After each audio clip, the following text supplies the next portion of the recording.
Robbie Geller. Today, Leader, I would like to raise the issue of school principals and the current crippling workload that they have to undertake. With the increased workload in relation to administration and compliance, school principals are finding it very, very difficult to do what they are good at and what they are paid for, and that is teaching.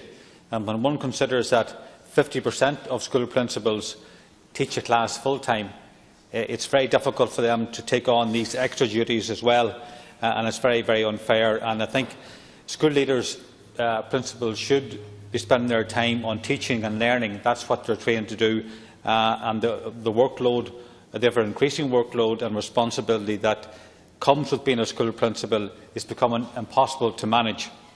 As we know, school principals not alone are they responsible for teaching, but also they have a responsibility of administration, of looking after new legislation that comes down that affects that school. They are also responsible for staff, they are responsible for students, they are responsible for the maintenance of the building and for fundraising. And clearly it has got to a point now that more time needs to be allocated for them to do that role in order that they do it properly.